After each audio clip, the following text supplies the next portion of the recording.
Ya, saya ingin dengar lagi deh secara singkat mungkin Kang Sat, Ya. suara guru seperti apa? Apa yang salah di sini? Kalau kemudian semua orang menyalahkan sekolahnya nih, kayak udah kewalahan atau gimana? Ya, memang satu kalau berbicara pendidikan tadi ya tanggung jawabnya tiga tadi. Mungkin sekarang tambah satu lagi yaitu media gitu ya juga bertanggung jawab mengedukasi.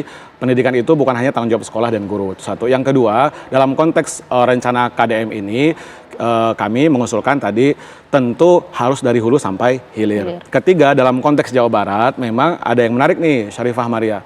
Jawa Barat itu anak usia remaja 10 sampai 19 tahun itu terbesar se-Indonesia. Saya mengutip BPS terbesar. Saya mengutip BPS jumlahnya 8,1 juta jiwa. Jadi Jawa Barat. Mana itu? Nah, kabupaten yang paling banyak itu Bandung ya, Kabupaten Bandung itu 905.000 jiwa. Kemudian daerah saya yaitu Kabupaten Bogor ya 636. Nah, artinya memang harus dilihat juga titik-titik rawan gitu ya, daerah-daerah yang memang menjadi tanda kutip tadi yang banyak terjadi kenakalan bahkan kejahatan tadi gitu.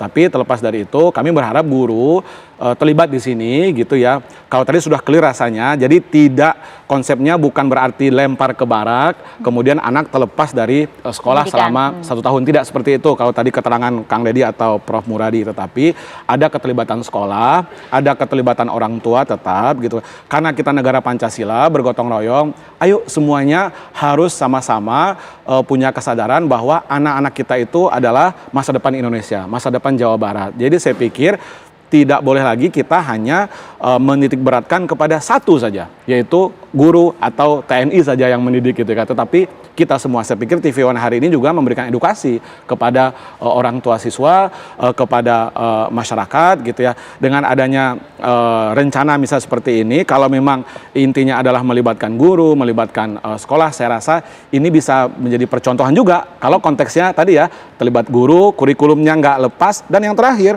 7 kebiasaan hebat dari Kemdikdasmen, ini mungkin selama ini diremehkan Syarifah Maria. Mungkin selama ini kita lebih suka ide-ide pendidikan yang sifatnya glorifikasi gitu ya. Kita lihat misalnya bangun pagi. Ini relevan ya untuk saat ini ya? Relevan saya pikir. Ini harus menjadi habitus kita.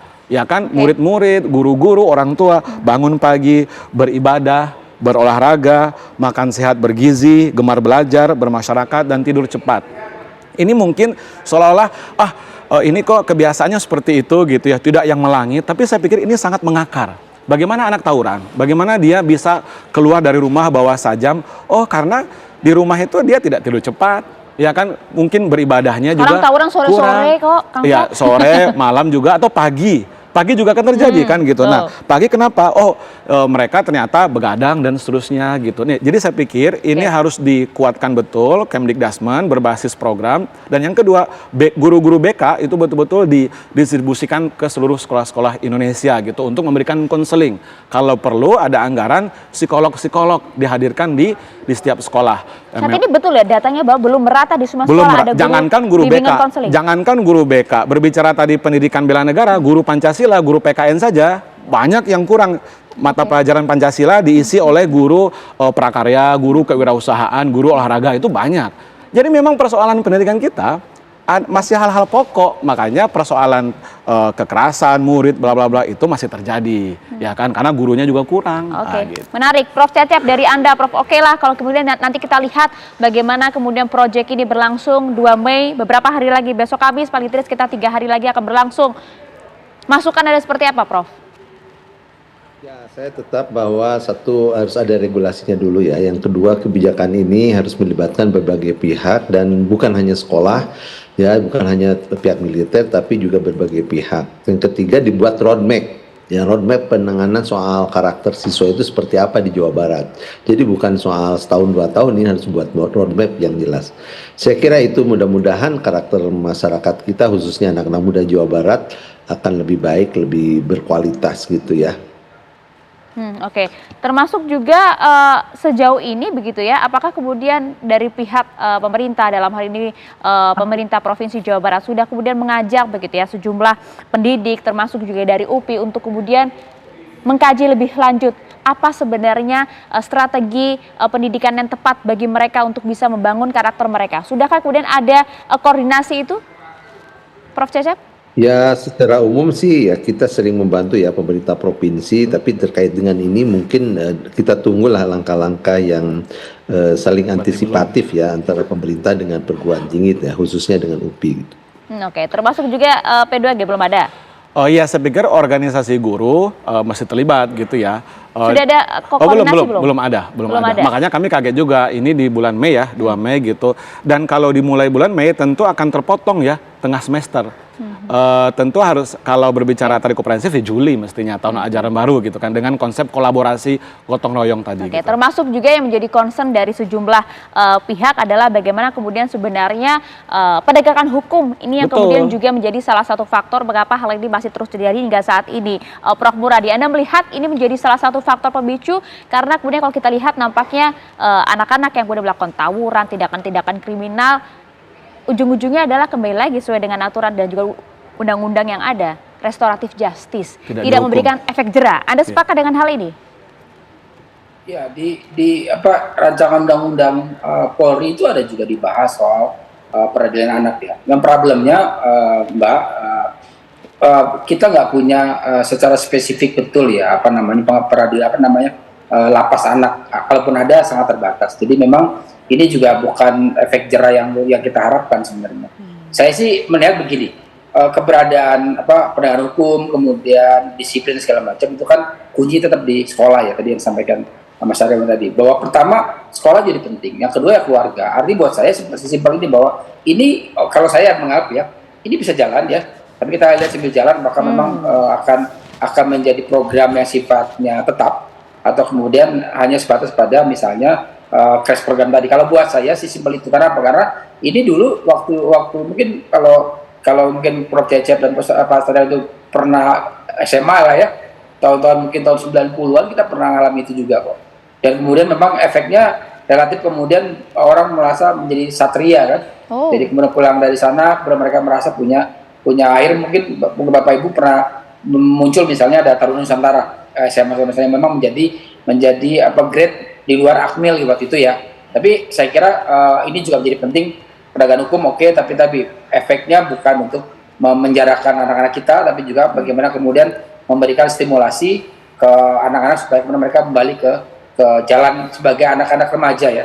Dimana kemudian kenakalannya normatif, itu poin pertama. Yang kedua, kalaupun kemudian misalnya pada akhirnya program ini kemudian menjadi menasional gitu, memang perlu, saya setuju dengan Prof. Cecep, perlu kemudian memikirkan soal pemangku kepentingan dan juga legalitas yang bisa menaungi itu. Walaupun saya bilang tadi awal tadi bahwa di Undang-Undang 3 2002, PP 21 PP 8 2002 dan sebagainya itu kemudian sudah ada yang memang tinggal kemudian menstimulasi saja. Karena memang begini, saya ingat sekali waktu mungkin setahun yang lalu Mbak Prof. Cecep, Pak Supriyawan, itu waktu dulu BPIP itu bikin kurikulum untuk kemudian terkait dengan bela negara juga. Artinya memang itu juga mungkin saya kira akan bisa berkorelasi dengan apa yang menjadi harapan KDM juga dengan sistem pendidikan nasional kita. Dengan begitu saya sih merasa bahwa semua level, semua hal mungkin kita bisa lakukan supaya anak-anak kita menjadi orang yang terbaik ya untuk kemudian kepentingan bangsa dan negara, seperti itu. Itu dia, menjadi anak-anak yang terbaik yang kemudian menjalani hal-hal yang lebih produktif lagi, lebih positif lagi. Itu kalau kemudian kita lihat plusnya lah ya dari kebijakan yang diambilnya. Tapi kalau kemudian kita membedah sedikit begitu ya, sebenarnya apa sih kekurangan dari kebijakan ini? Apa yang ditakutkan sebenarnya oleh para guru, kemudian para pendidik? Kami mulai dulu dari Kang Sat, silakan. Iya, tentu yang kita khawatirkan kalau berbicara negatifnya ya, yang pertama adalah kalau konsepnya melepaskan semuanya kepada tentara, melepaskan semuanya kepada militer gitu ya, tanpa ada intervensi sekolah, guru yang secara organik sudah mendidik anak dengan pedagoginya tersendiri gitu kan. Ini tentu akan menyiapkan anak-anak kita dengan mentalitas seperti tentara. Ya kan, apa salahnya? Misalnya ada tradisi komando, hierarkinya yang ketat gitu kan ya. Sedangkan dalam konteks sipil, anak-anak itu harus berpikir kreatif ya kan. Kemudian anak-anak itu berani menyampaikan pendapat, tidak ada struktur komando seperti seketat di tentara gitu kan ya. Itu yang pertama. Yang kedua, kekhawatirannya kalau itu terlepas dari sekolah adalah justru kegiatan di sekolahnya terganggu yang tadi dikatakan. Yang namanya apa itu pendidikan kurikulernya, kemudian intrakurikulernya itu ya, kokurikuler sama ekstra kurikuler, karena dia terlepas dari pendidikan sekolah gitu ya. Dan kurikulumnya juga kita tidak tahu struktur kurikulumnya apa. Tadi kan UPI sendiri yang di Bandung itu belum terlibat kayaknya ya. Hapunten ya Profnya gitu. Prof Cecep saya nggak tahu juga, biasanya terlibat yang biasanya Prof Cecep ya. Jadi kita nggak tahu struktur kurikulumnya apa, mata pelajarannya apa. Apakah hanya PBB, baris berbaris. Lalu kita bertanya, apa korelasinya antara baris berbaris dengan prestasi misalnya gitu. Ya kan, banyak yang pandai baris berbaris tetapi misalnya melakukan tindak kejahatan, melakukan korupsi gitu kan ya. Kalau begitu, pejabat yang nakal mestinya juga dimasukin ke Wamil juga gitu ya. Jangan hanya anak yang nakal saja gitu. Ya, itu yang kedua. Yang terakhir adalah, ini sekali lagi akan menciptakan apa namanya stigma tadi itu yang kami khawatirkan. Anak nakal dikeluarkan atau dimasukin ke sekolah militer atau wajib militer tadi gitu kan ya. Nah itu yang tentu bisa diantisipasi, harus berdasarkan riset ya kan. Di Korea, di Singapura, setahu saya di Jepang tidak ada yang pola seperti ini gitu. Ada tiga hal itu kekhawatiran dari para guru, dari suara para guru. Bagaimana Prof Muradi? Mungkinkah kemudian tiga hal kekhawatiran ini bisa diminimalisir jika nanti program ini berlangsung? Prof Muradi. Saya ingin koreksi dulu sedikit ya.